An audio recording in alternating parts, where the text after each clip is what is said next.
My family cut me off, until they needed my money again. The call that changed everything did not come with shouting or tears. It came with silence. I realized something was wrong when family messages stopped arriving. No greetings. No updates. No invitations. Just quiet. I tried calling.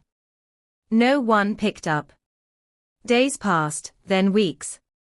I finally heard the truth through a cousin who felt guilty enough to talk.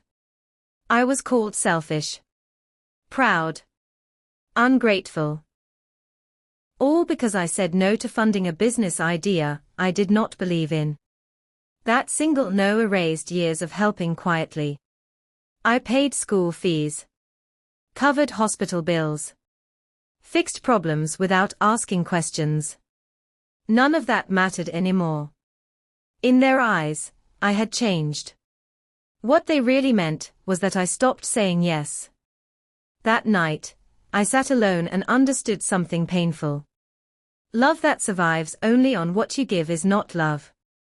It is a transaction. And mine had just been cancelled without warning. At first, I tried to fix it. I sent messages explaining myself. I reminded them of everything I had done. That was my first mistake. Explaining gives people power they did not earn. The responses were cold and short. Some did not reply at all. One message said, "If money changed you, stay where you are." That sentence stayed with me. I replayed it often. Money did not change me.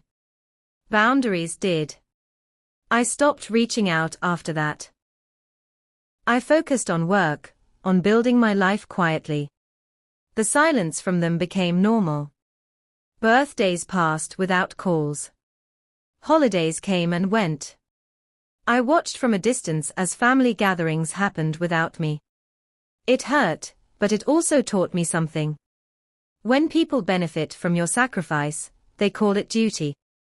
When you stop, they call it betrayal. That realization helped me let go of guilt I did not deserve. Life moved on. Slowly, steadily, without the noise I once knew. I grew professionally. Took risks. Built something solid. Without constant demands, I had clarity. I saved more. Invested better. Rested fully. I noticed how peaceful my days became. No emergency calls. No pressure to fix problems that were never mine. I missed the idea of family more than the people themselves. That difference mattered. I still cared, but I stopped chasing connection that required payment. Months turned into years. I heard updates through others. Some struggled. Some complained. None reached out. I accepted that distance as permanent. Then one afternoon, my phone rang. A familiar number I had not seen in years. I stared at it, knowing before answering that this was not a social call. People who cut you off rarely return empty-handed. The voice on the other end sounded soft, careful. Too careful. I was told there was an emergency. Medical bills. Urgent need. Family. That word was used often. I listened quietly.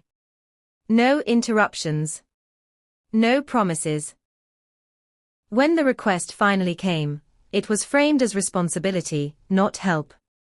I asked one question. Where was everyone when I needed support? Silence followed. Then excuses. Misunderstandings. Pride. I thanked them for calling and said I would think about it. Ending that call was harder than I expected. Old habits tried to return. Guilt knocked loudly.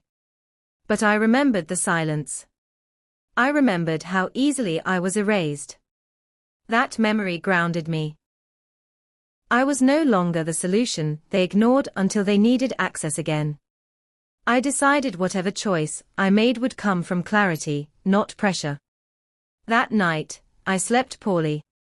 Not because of the money, but because of the weight of decision. Helping felt familiar. Saying no felt final.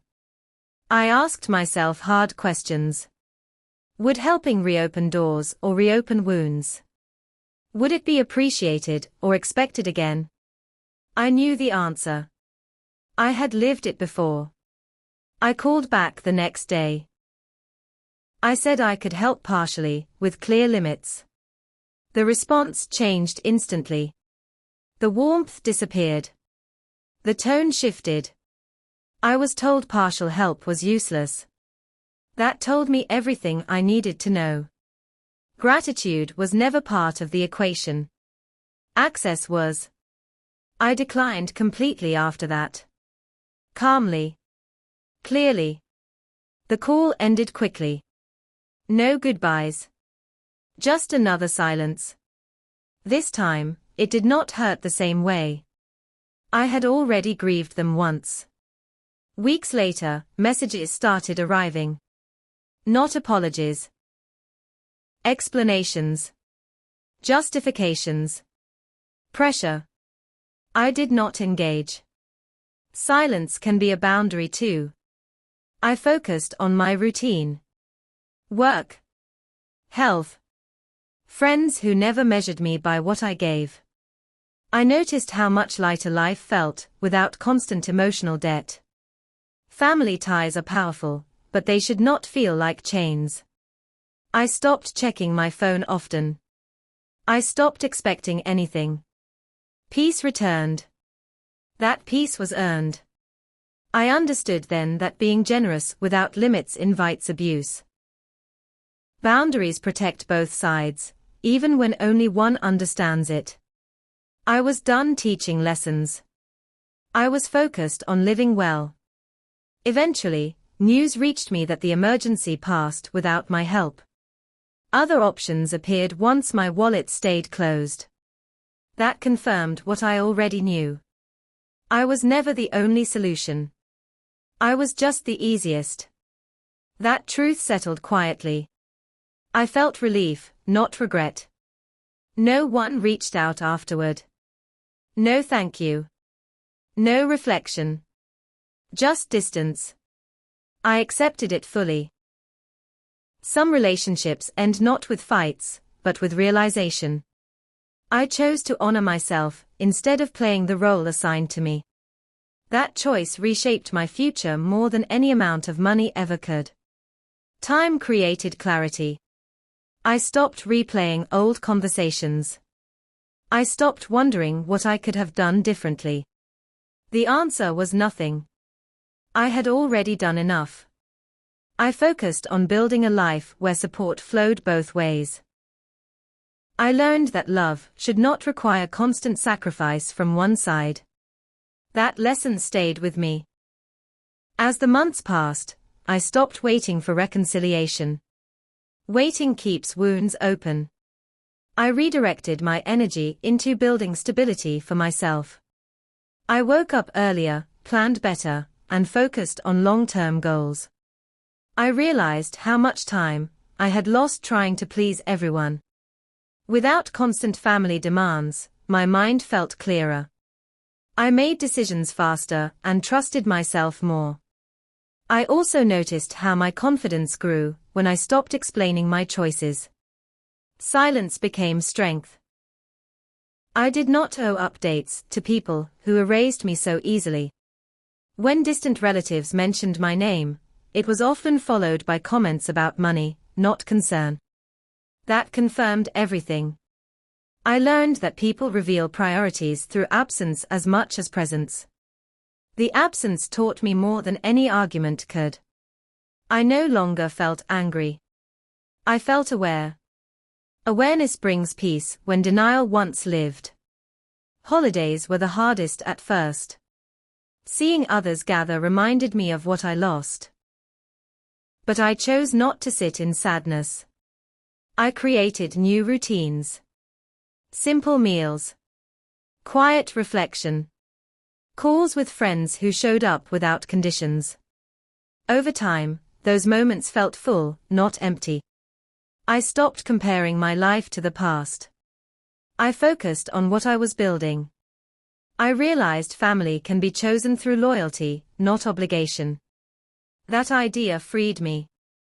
I no longer chased approval from people who only noticed me when they needed something. I celebrated small wins quietly. Promotions, personal growth, stability. None of it was shared in family chats anymore. And that was fine.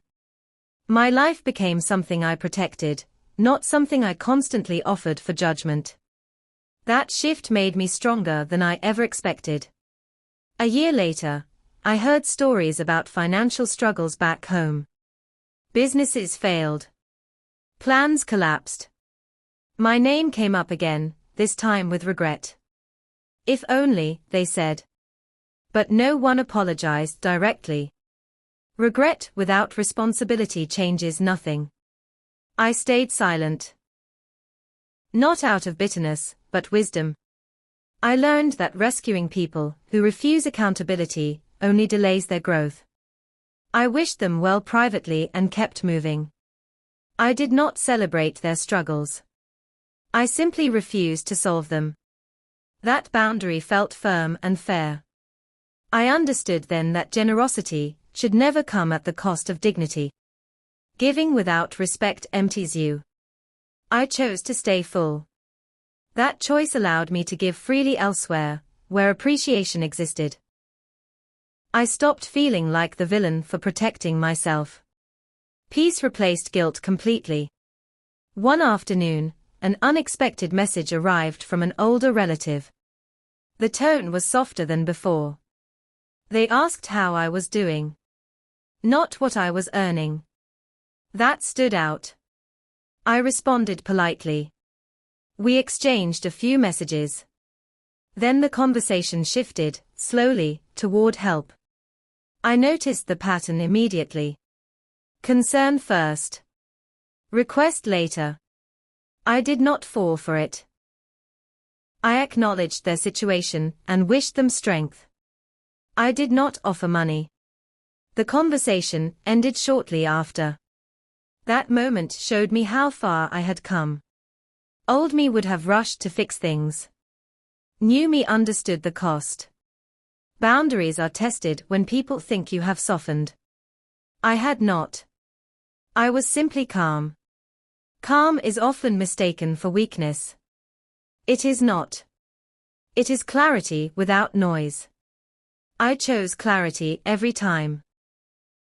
I started reflecting on my upbringing and how responsibility was placed on me early. I was praised for being dependable, not for being supported. That pattern followed me into adulthood. Realizing this helped me heal deeper layers. I learned that being needed is not the same as being valued. That lesson changed how I saw relationships. I stopped overextending. I stopped offering help before it was asked. I stopped feeling guilty for resting. Rest became necessary, not selfish. My mental space expanded. I felt lighter. I also noticed how people who truly cared adjusted naturally to my boundaries. They did not guilt-trip me. They respected my limits. That contrast confirmed everything. Healthy relationships adapt. Unhealthy ones demand. I chose to invest in what adapted. Financial freedom gave me choices, but boundaries gave me peace. Without boundaries, money had made me anxious. With boundaries, it became a tool, not a leash. I planned my future carefully. Investments. Savings. Personal goals. For the first time, my plans did not include rescuing others. That felt strange but right. I realized how often I postponed my dreams to fix family emergencies. Emergencies that never ended. Letting go allowed me to grow. Growth brought confidence. Confidence brought calm. I stopped explaining my success. People who wanted explanations usually wanted access. I protected my progress quietly. That protection mattered more than approval. I learned that silence can be wealth too. There were moments of doubt, usually late at night. Memories of laughter. Old family jokes. I missed the warmth I thought we had. But I reminded myself that warmth disappeared when I said no. Real warmth does not vanish that easily. I accepted that grief comes in layers. Some days felt heavier than others. I allowed myself to feel without reaching out. Healing is not about replacing pain. It is about sitting with it until it loses control. Over time, the sadness softened. What remained was clarity. I stopped romanticizing the past. I saw it as it was, not as I wished it had been. That honesty helped me move forward without resentment. As I grew, people around me noticed. New opportunities came. New connections formed. These connections were different. They asked about ideas, not favors. They respected my time. They celebrated my progress without envy. Being around that energy showed me what I had been missing. I realized family should inspire growth, not drain it. That understanding reshaped my standards.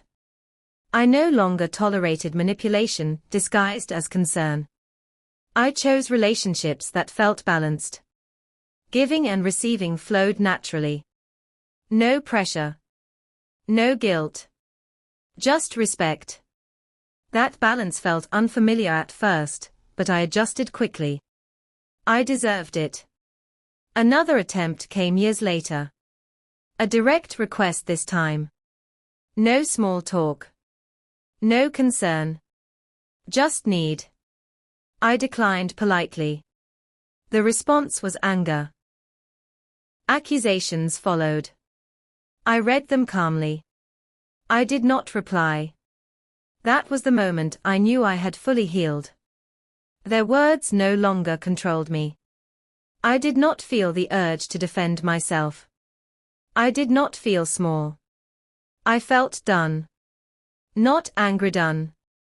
Finished done. Closure does not always come with apologies. Sometimes it comes with indifference. That indifference felt like freedom.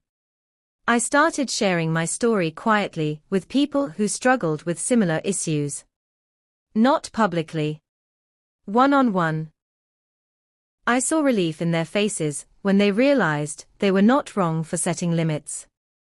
That mattered to me. Pain becomes purpose when shared carefully. I was not ashamed of my story anymore. It shaped me, but it did not define me. I used it to help others choose themselves without fear. That felt meaningful. Distance taught me what closeness never did. It showed me patterns clearly. It revealed intentions without noise. I learned that stepping back does not mean you stop caring. It means you start seeing.